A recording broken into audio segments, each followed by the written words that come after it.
Welcome to Doxxed, the podcast.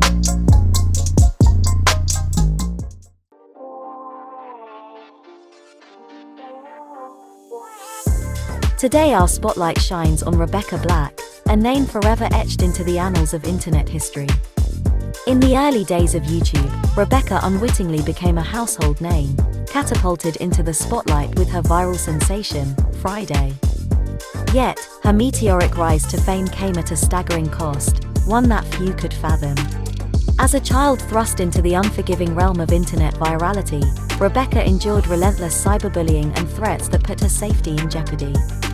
Her song, initially meant as an innocent teenage expression, became a lightning rod for online cruelty.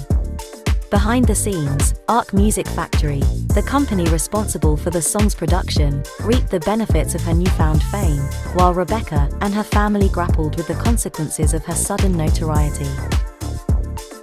In the face of this onslaught, Rebecca Black has harnessed her inner strength, channeling the negativity into a catalyst for transformation.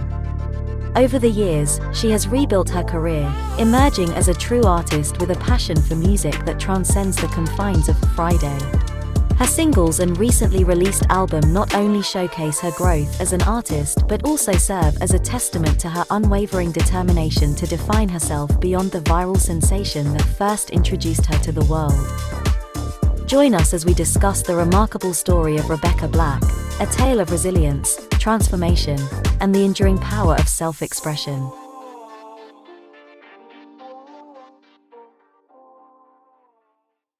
How are you? I'm doing good. I was looking up Rebecca Black on TikTok and I was shocked to see the glow up. Oh my God, yes.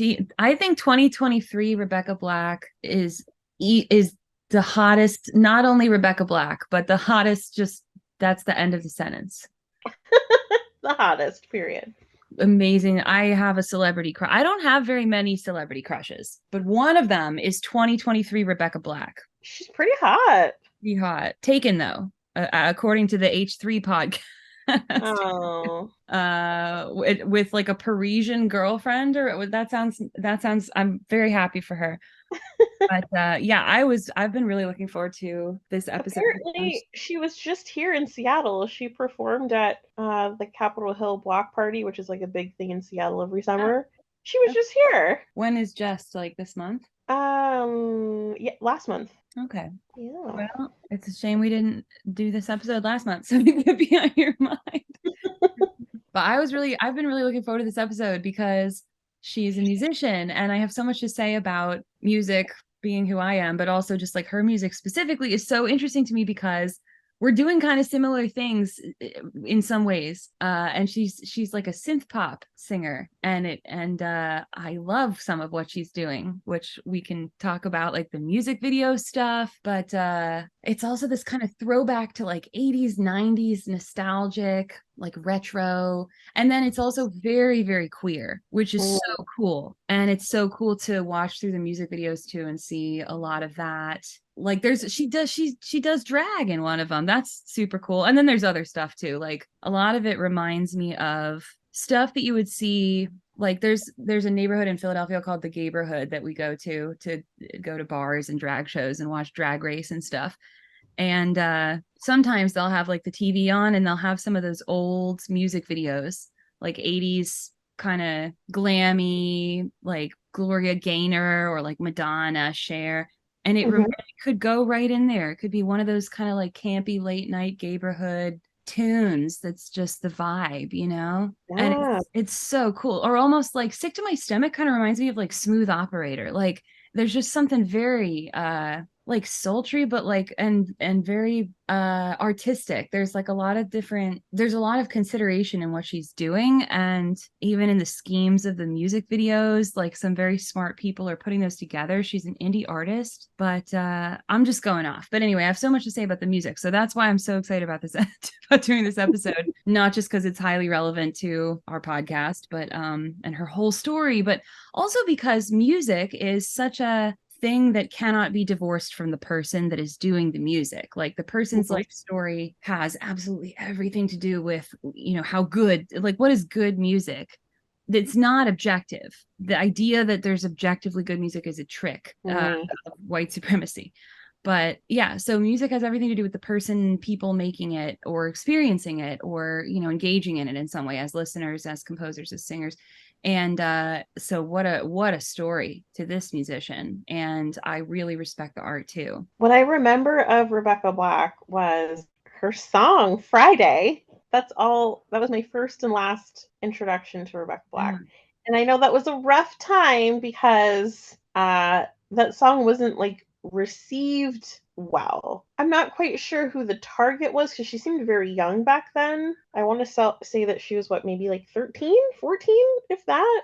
She was 13, I think. Yeah. Yeah, and she seemed to get a lot of hate Absolutely from adults that were making fun of her. Like even all the late night shows picked it up and she kind of became a meme and like kind of a cultural icon of a meme back then, which has to be rough in your formative years to put work and effort and money into following your dream of being like a pop star and then it turns into a complete joke. Well, yeah, and I mean, there's so much resilience to her to keep going and say, this is what I want to do with my life and make it happen for herself, which is something that I totally admire and I'm also trying to do. And as someone who's kind of who also like produces stuff as an indie artist, what she does is so like I respect it so highly because when you have such a small team and you don't have the backing of a label, it's a big deal to put stuff out that looks that clean, that sounds that good. She looks gorgeous. And also like the musical choices are working really well for her, I think. So, but yeah, but that Friday video was the fastest video to hit 1 million views, she said, until Gangnam Style on YouTube. So yeah, so and it started because Tosh.0, I guess, made a joke. And again, the H3 podcast kind of looked it up and read it. And it wasn't even like that mean of a joke. It was kind of just a throwaway thing on their website. But that was really the start of people picking it up. And it turned very extreme. And when it's that big, and it was early in this, like nobody was aware of this danger of like memifying a literal teenager. But she talks about receiving death threats. She talks about strange people showing up to her parents' work. Yeah, so real danger, And plus, it always shocks me how it goes to like the absolute complete instant extreme.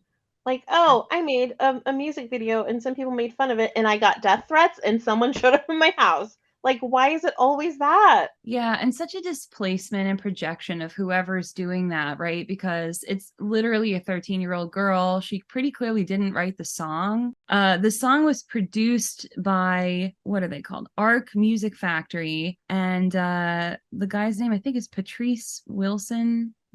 Patrice Wilson and Clarence J. And Patrice does like a rap in the original Friday song, which is kind of funny and out of place. But you can kind of tell he wrote the whole thing, and her parents obviously hired this company because it was the beginning of a dream for her, and she heard her friend had done it in school. She tried it. And apparently, I mean, it sounds like they really, Adam McIntyre also talked about this, our new fave, and she apparently didn't even receive any sort of thing for approval before they just put it up. And then once it started to go viral, they really fought her on being in control of it, even though that sounds like it had been the deal. Like once it got past a certain amount of views, she was supposed to start getting paid, which already was a raw deal. But the whole thing was like this company kind of using her face and then taking advantage once it went big. And I think it was gross. And I don't think anybody at the time online really thought about the damage that could be done. It's rough for a kid to have to go through. Do we know if there was like any legal action taken with that company? Oh yeah, she had to take legal action in order to get them to. Now she owns the masters, and they had to like take it off of their YouTube page, and then she re-uploaded it onto her page. And so now she gets whatever is monetized from that. But she had to fight them. Yeah. It's crazy to think that first song went so viral. Like it was like globally known and she didn't get what she was owed for it. That's crazy. Yeah, not at first. And I think she's a household name basically. And it's wild how much controversy and like people's extreme dislike can garner so much attention, almost just more than people's extreme, like you can almost find a lot of people to extremely dislike something a lot more than to extremely like it. And it was almost like a perfect storm. And I think people love to hate on preteen girls is one of the most hated on groups categories in pop culture, and that's because of an overall societal hatred of women and of children. But girls things like Twilight, or like things that are seen as some of the most cringy things, it's because people just don't respect girls and don't respect girls things. Like I liked the Barbie movie coming out, was kind of a reclamation of that and like a re-empowering thing. But I don't know, people really diminish everything that is feminine all the time. And especially in pop culture, it's like such an easy target to kick down at preteen girls and the things that they love and act like, so it's this preteen girl's voice. And then some of the lyrics just were never gonna work. Like like an adult should not have written for her, we so excited, we gonna have a ball today. Like it's not gonna work. It would like No. Patrice could have rapped that and it could have maybe worked, but like you set her up for failure. Um and and yeah, to not really have any control over like whatever those stems were, like the vocal stems. Mm-hmm. There's clearly some auto tuning, which I think people get annoyed with, and I think part of the reason is because people like the idea of authenticity, but authenticity is a farce and a myth and a fake thing, in my opinion. Like it's authenticity is this nebulous quality that people just ascribe to things for political reasons. So ultimately, when I think back to like classical music and I think of like people talk about like Mozart and Beethoven as like, I don't know, like there's like an organicism and authenticity that's actually tied to like Germany, Austria, Vienna kind of places.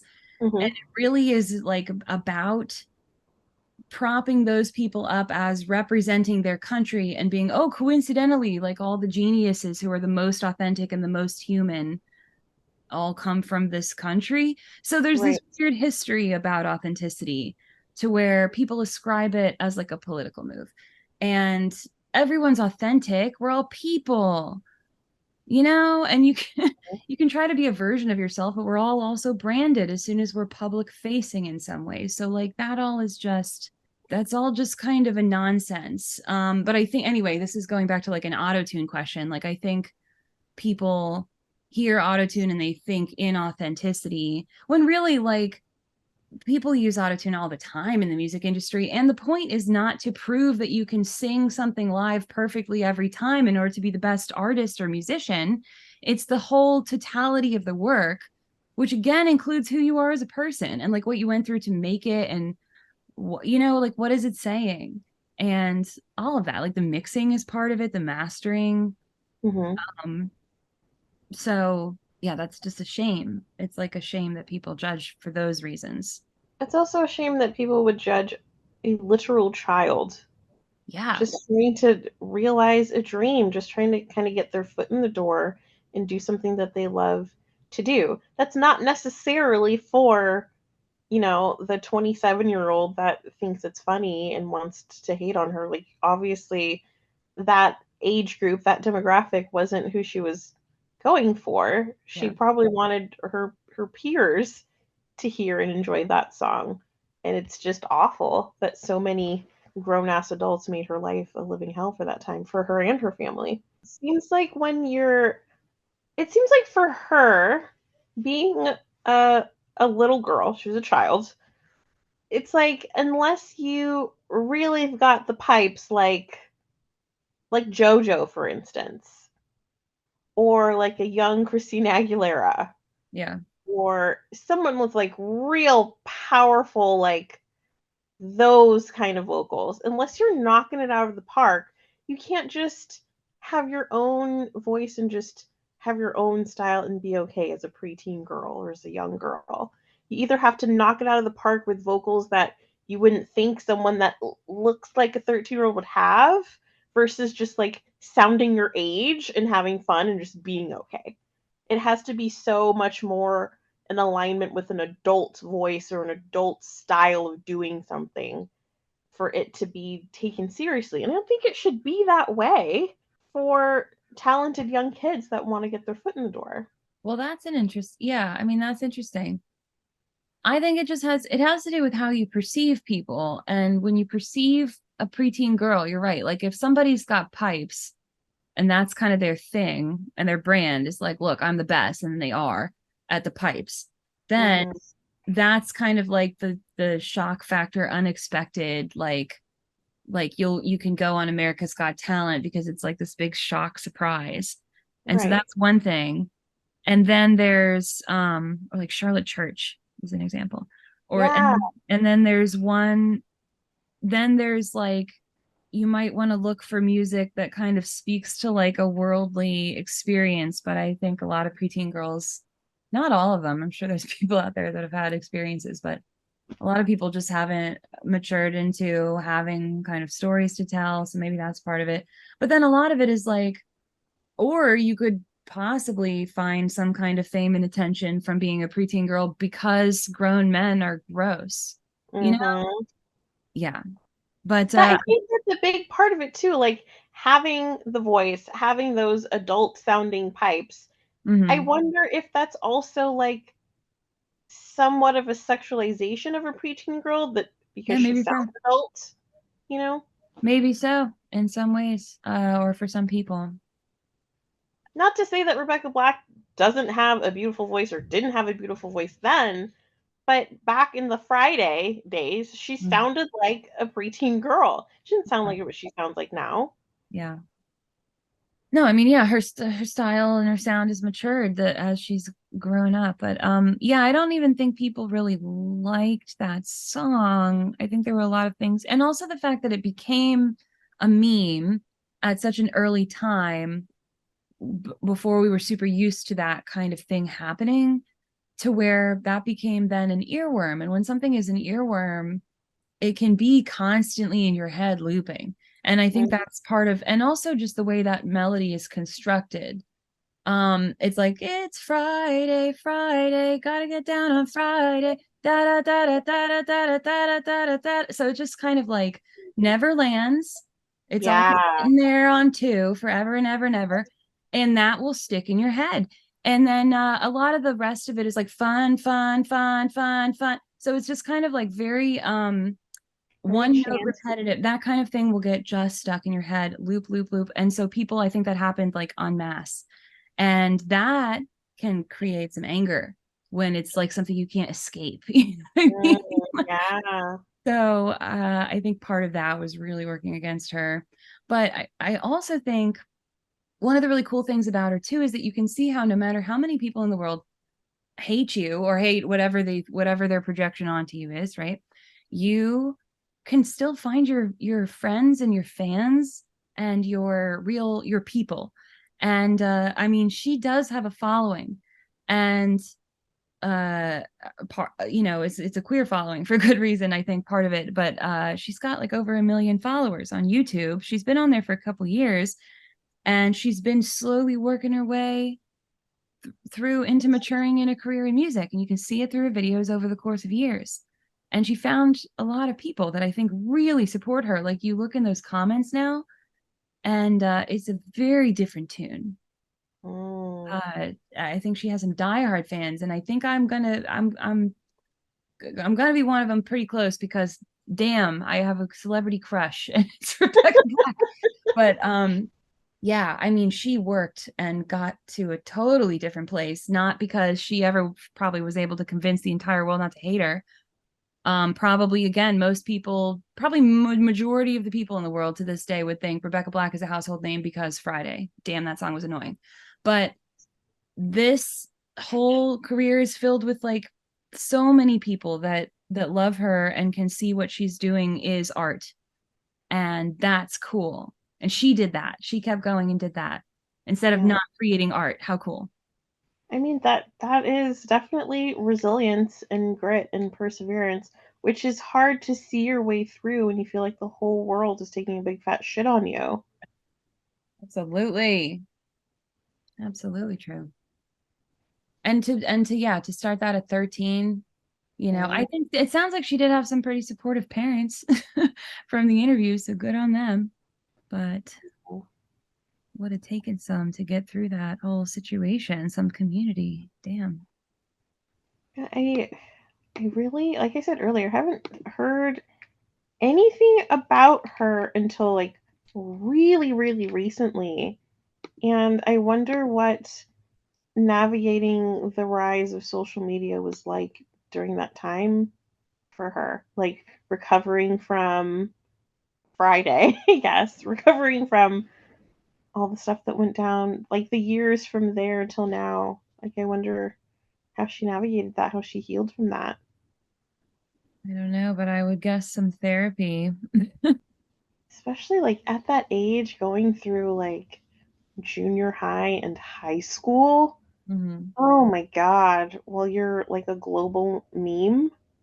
That must have been terrible. Yeah. Wait, I want to check something really quick. Yeah, they took her out of school. Oh, So I wow. think they homeschooled her, and I'm sure that that had to do with some of that social pressure. I remember her describing, I think it was in the H3 podcast, the interview from a couple. Oh, because her album, she has like her first album that came out this year, and she's had singles that have been coming out for like years and years now, but finally an entire album. And I really think the album is it's like a clear progression of her work. Like I really Yeah. respect it. It's like a nice maturing of the style. So but anyway, she described how when she first did the song, and it took a little bit to go viral. It just had like a couple thousand views at first, and then the Tosh.0 thing happened, and then it started really taking off. And she had been away at some kind of like a school trip, and so she came back, and then she said the first day back was really weird, but mostly kids were just kind of wondering, like at her school, what was going on. They weren't Mm-hmm. particularly mean. She also said she has a zit in the Friday video, and she said that on that, this so it's such a shame. Apparently that was her first ever zit. Oh I know. But yeah, so I don't know. So I guess at first kids weren't like particularly mean about it, but for whatever reason, it looks like they did pull her. And maybe part of that was to support the music career. I don't know. it's probably for the best to Yeah. not be in the public eye so much when there's so much heat coming down on her. Well, yeah, especially if there's people that are sending death threats. She said that at one point she did have to get pulled out of school because of some kind of a threat like that, even. So, I mean, it was disruptive. It's wild. What would the death threat be for? For singing? Like, I mean, what the people get fuck? so, again, like people get so, I think it's the earworm thing. I think it's the hatred of preteen girls. And I think it's people's just projection. And it's misplaced, but people, I mean, people can be so angry for so many reasons and project it. Jeez. The amount of people that I hear of that are public figures in some way that just regularly get death threats is wild to me. Yeah, or just like have stalkers. I saw a clip of like, did we talk about this before? I saw a clip of like Drew Barrymore doing an interview recently, and one of her and somebody that stalked her apparently kind of came up to the stage and was talking, and she and the guest like stood up and had to like escort each other off the stage to be safe. It was very, and she's so open, and she was like almost gonna like talk to the guy. And then it just became clear it was like a dangerous situation very quickly, and you can just feel the chill, and they just kind of like stand up and walk off the stage.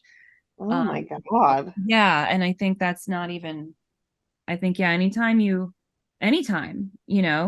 get into the public eye to some level, you run some kind of a chance of somebody projecting that kind of a thing onto you, making you the object of whatever their like fantasy is. And Yeah. yeah. How do you feel about children like getting into the music industry as children, or even like acting or modeling or any kind of like Oh, talent? that's a good question. I feel way better about it. Oh, the other thing about like young singers, the other thing that you can succeed if you are is nepotistic. But I think that I think that acting seems safer for kids than YouTube stardom. I think it seems terrifying to put your kid on social media and YouTube really young because especially there's just not laws in place. Like and Rebecca also talked about this where when she was underage and she was on sets for music videos and things, she had to have and kids do by law have to have like a teacher there who's kind of Hmm. helping enforce that they're doing their schoolwork. So that I think is healthy, and having certain restrictions in place to make sure that the parents aren't taking some kind of advantage, to make sure the money is in a place that is okay for them when they're older. I Right. think all those things make it not necessarily any worse than the rest of capitalism, unless the kid doesn't want to do it. Like if there's like I'm sure there's plenty of kids out there that are young and want stardom or love to act or love to sing. And in those cases, like I don't see any problem, but I love the idea of having some regulations because YouTube is a terrifying landscape of lawlessness where I think a lot of people can get really seriously hurt. And I also would hesitate to put my own child on social media. Again, I might think differently if it was kind of like a union actor job or situation. If it Hmm. was my own child and like if my child really wanted to do something like that, but just to be like, oh, let me put this kid on Twitch because they're funny and like, or let me have my little girl on TikTok, or let me make a family channel on YouTube. Um, that seems bordering on, I don't know. It's just very, very dangerous. There's way too many. There's like you can take those images of those kids and do so much with them that it's Yeah. not worth it. And that's even before you get to like them not being fully developed and not having a chance to really have a fully consenting say in kind of their public persona. The idea of like having a kid branded before they're fully grown, like although we all are like that's capitalism. Shame on capitalism that exists, but I just what do I want to say? There's also this like YouTuber family that recently, did you hear about this? They got arrested on abuse charges because they were like their children were like malnourished and duct taped in their home, and there was like some whole horrible, I mean, that could be a whole other episode, like YouTube family channels, but there's just a lot of really disturbing crap that goes on there that seems like not consenting, and it seems like really unfair and really you know, yeah. That there are more than a few YouTube family channels people that have ended up like in jail Mhm. or just catching a lot of flack for being absolutely abusive to their children and recording it for Yeah. content. Eight Passengers is like she's been, what's her name, Ruby or something? She's been Yeah. problematic forever and it's only now starting to hit the fan. But the first family channel that I saw that really pissed me off was Daddy O5. Mm, I don't yeah. know if you heard about them, but the dad was just so militant and degrading and abusive to his sons, mostly to his sons, to the point where like I think CPS got involved. Like it was that bad. It's terrible. Awful. Yeah, I mean, there's a lot of family channels that just are I just think the whole idea of filming your home life all the time is unfair to the kids. And Yeah. that's a little bit different than having your child who has a dream to be an actor or a musician, which of course there's a lot of danger in that industry. Like you look at like Jeanette McCurdy's story, you look at like any of the Nickelodeon star stories, you look at like Yeah. anybody. I mean, there's so much hurt for so many people in that industry, but then you can find like healthy people. What's the name of that lady that played Matilda? Shit. Mara Wilson. Her whole story, I think, sounds like somebody whose parents helped them to navigate it in a relatively pretty healthy way. And she was a great actress, and she made whatever money she made, and she lived her life. Yeah. And that can happen. I think mostly anybody's safety as a child is way up to the community around them, like the emotional health of the community around them, the adults raising them, whatever set of adults that is, no matter what the is. I'm not sure if I will ever have children. I'm currently not a parent. But I would hope that if I did have children and they had a talent like singing really well, or they were a theater kid and really wanted to get into acting or something like that, or wanted to get into modeling, specifically singing, acting, or modeling, I would want to be able to foster my child's dream and help them and nurture it and like help them figure it out, help them navigate it, and like really cultivate that talent. But I don't know if I'd want them to like be a cog in that machine, like in the celebrity machine. Like, how do you keep that fire in them alive and keep them excited and keep them working on their talent and kind of honing their skills, but shielding them from the harm that can be done to them until they're old enough to make those decisions for themselves? Or is that even the right way to go about it? Well, yeah, it's interesting because it's like shield them from honing their skills. Like, I think with music, I was relatively shielded. I went to music school for a long time, and that's one way to shield your kid. Not shield them from honing their skill, but shield them from the predators that would take advantage or cause them harm because of their talent. Sure, but I guess I mean that when you're doing like the art of acting or music, those things kind of like there's technical skills about them, but I think with both of them, there's a level where you need to like have an engagement that is really personal and bring that to it. And you're not going to have that without coming up to blows with the world in some way. So there's a level. So like, again, like going back, like I went to music school for 10 years, in university style, post-secondary music school. And I honed my technical skills for that whole time. Like I taught music theory courses by the end of it. And so I was very good at producing sounds, I guess, certain ways.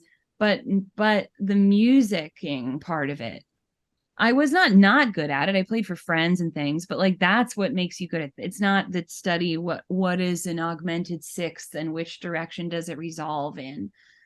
That's unrelated to, I mean, it's, it depends on the kind of music you're doing, I guess, but like that's one thing. Then there's like actually the push and pull of like your journey as a musician and like what you're saying as an artist. And I think same thing for acting. Like, I don't know, maybe it's different for some people, but. Are you tired of feeling unsafe online? Do you want to learn how to protect yourself from cyberbullying, doxing, and other forms of online harassment? Then look no further than Doxxed the Podcast. Visit the website doxxedthepodcast.com to sign up for the Doxxed free ebook full of helpful tips and resources for online safety. Plus, when you sign up, you'll receive the weekly newsletter with the latest updates on upcoming content.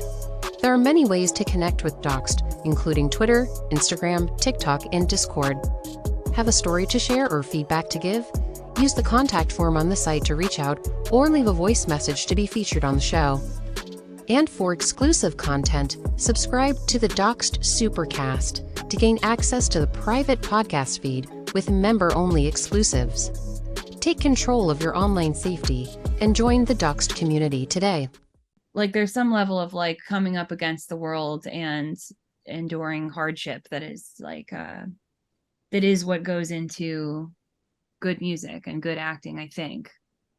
So I don't know. So going back to like whether, you know, what do you do with a child? Like, yeah, like you can shelter them, you can keep them in like acting school or music school because it's very cloistered and it's very like these elderly professors who are, you know, everything's very distilled, everything's like removed, it's in a book. It's something that you see. We talk about museum pieces, like when you see something in a concert, it says it's like it's in a museum, it's kind of dead in a way. So like all the music you're experiencing in university as you go through, all the stuff you're doing in your concert, the Mozart, like it's dead. The musicians are dead. The music is in a way dead.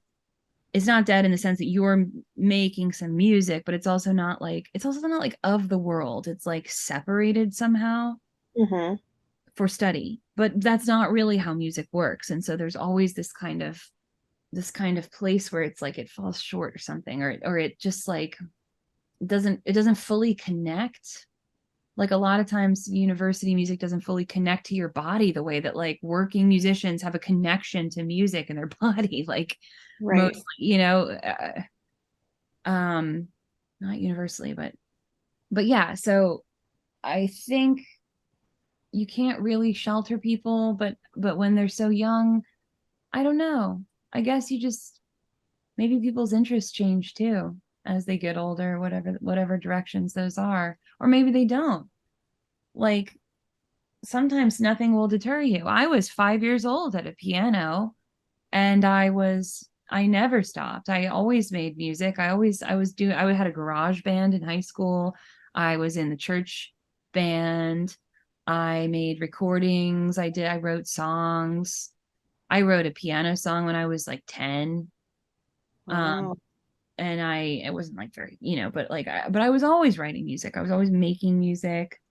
I was always singing, and I kept doing it forever. And a lot of that early stuff, I wasn't like, you know, public facing about it really at all. At all. I was just in my room, you know, playing for my one friend or something, but I was always making music.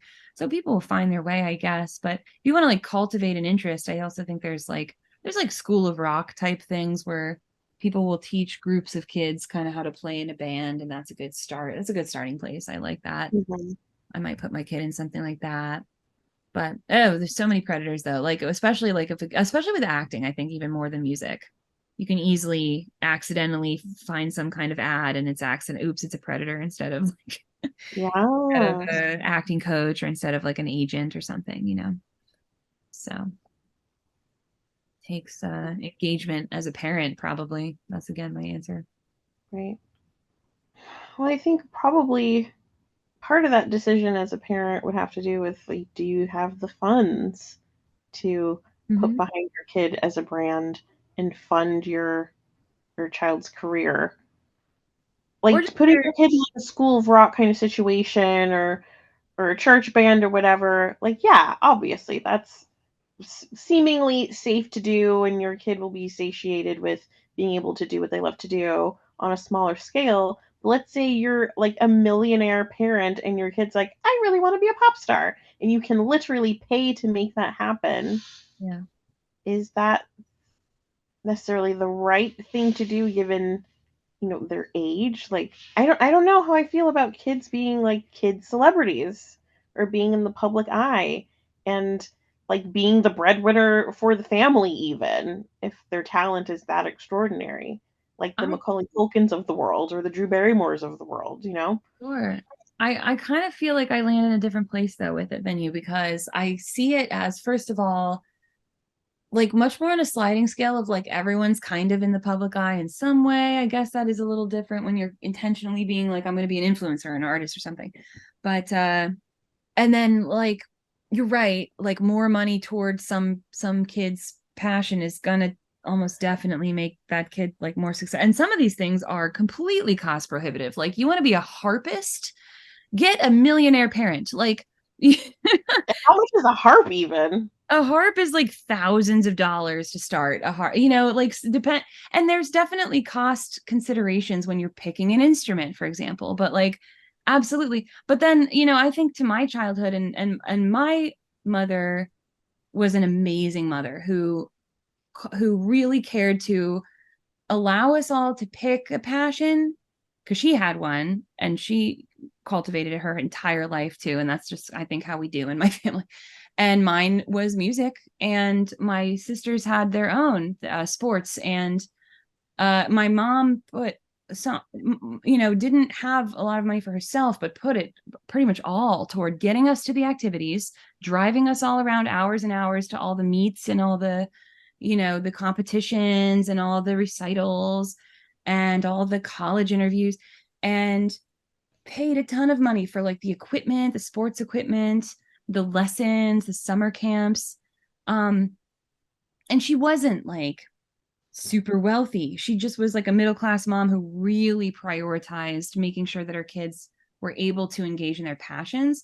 And so I feel like it's funny to think about, like, yeah, I guess there's like, oh, your kid's passion is to be like a famous pop star. That wasn't quite what I was doing. I was just like, I'm a music person, and I totally threw myself in that, and my mom supported me. And then same thing with the sports, and like this, like the sports aren't as public, but in a way it's like, yeah, you spend like a ton of money. And then, yeah, like also with women's sports, like in some ways, people totally sexualize the girls and women in women's sports. And we talked about that before, I think in the Dylan episode.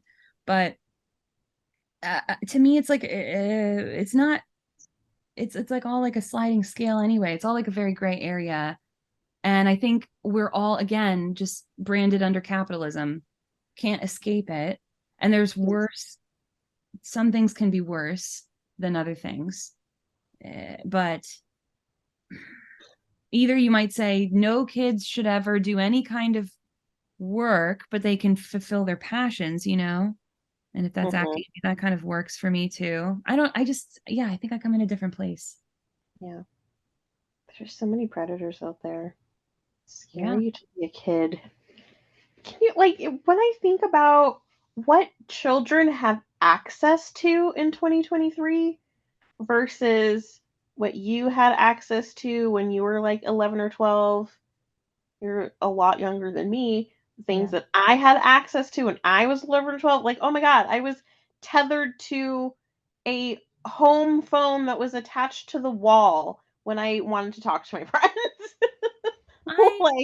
Did we have that? No, we didn't have the attachment. I did not mean to say after I'm not a lot younger than you. We're both millennials.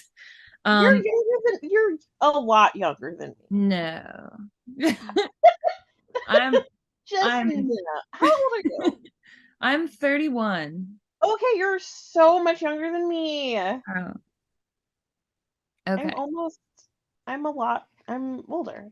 You are beautiful. And also that's fine. And I don't think you're that much older. But when you were born, like, I was a whole child. That's fine. Still, you're a child. Children they're fine.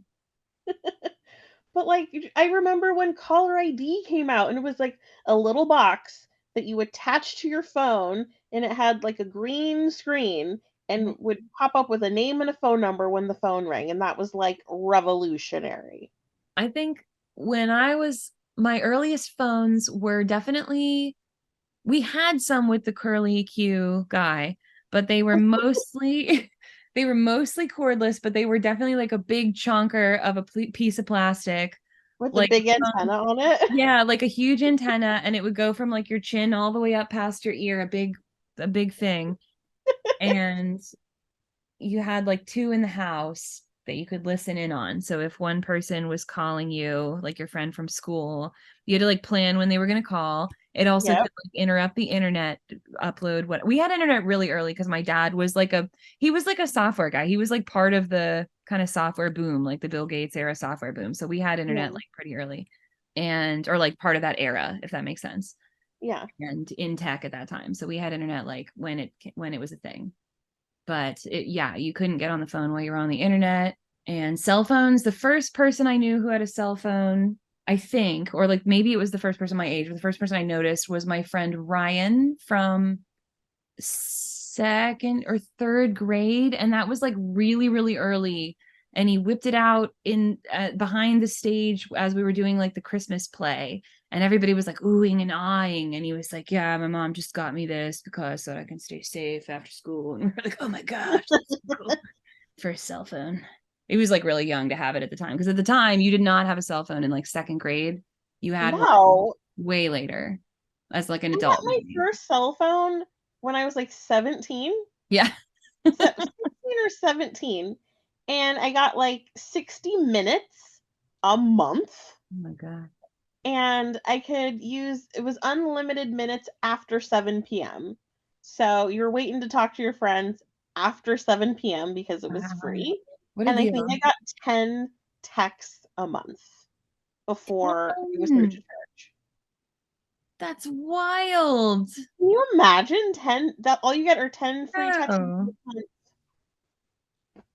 Oh my God. I text her, Mom, I'm done with school. Those are my texts. No, it just struck me because it's like my phone has been glitching all year just because of all this crap that we all like did since January, with having to like basically the amount of communication that we have had with other people involved in our cyberbullying situation since January was so much, because there's so many like group texts that my phone has been glitching like all year, and I don't want to erase them because they might be relevant kind of thing, but like also my phone is constantly yelling at me like, can you take these off? So I'm just thinking about like, what if I only had 10 texts?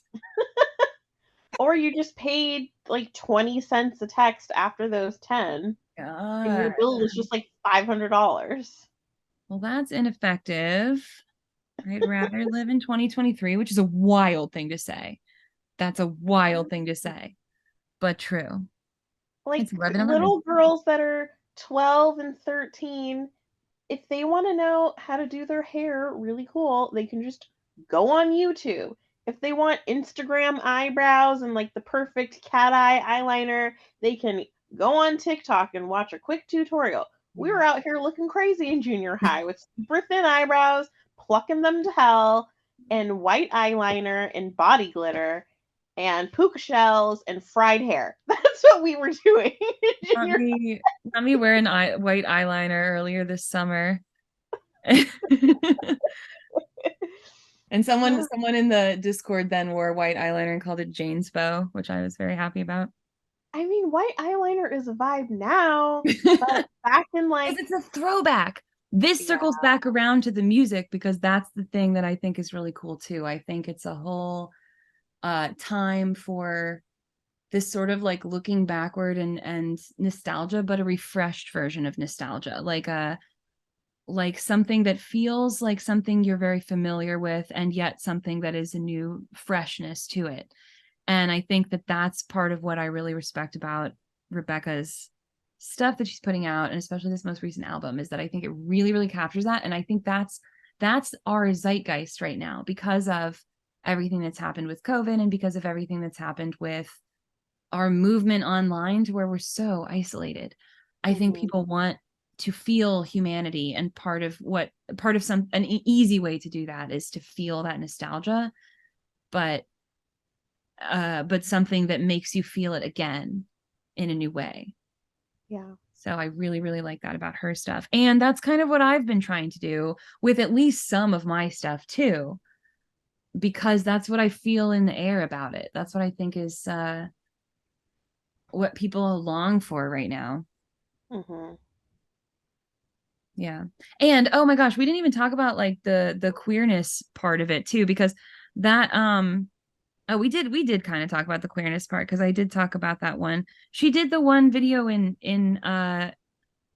drag that I thought was so cool. That was, I don't know the name of the BBNO dollar sign. How to pronounce it. But that was such a cool song. I'm looking it up right now. What was it called? It's called Yoga. We did talk about queerness stuff, but I just love this music video because it's drag. It's so cool. And she's a great drag king. Like she's got some royal vibes. Oh, Yeah, they like switched parts basically. I see. That's a vibe. Yes. Wow. She is a vibe. Good for her. Yeah, that one is great. There's also I love Sick to My Stomach. I'm not over it. That's like one of my favorite ones, the music videos. But also Crumbs is really fun. It's like Alien Gaga vibes plus like a neon thing going on. And then also she's got a couple really nice melodic ones, like Worth It for the Feeling and Satellite, I think are my two favorite ones as far as just the tunes. Mm-hmm. Yeah. But just the confidence and also the framing. I love that she has a lot of control over her visuals because it's giving gay, like in the best way. Like Yeah. it's such a like lesbianly framed kind of stuff. And I also love that she said we were talking about in a different episode or recently about kind of like not necessarily coming out, but just, and she said Yeah. something in a quote. I'll put it in the sources, the article from Refinery 29. She says, I made a conscious decision to not like come out. People started asking and I stopped not responding. I'm still in the process, it feels like. So she's like, she is out as queer.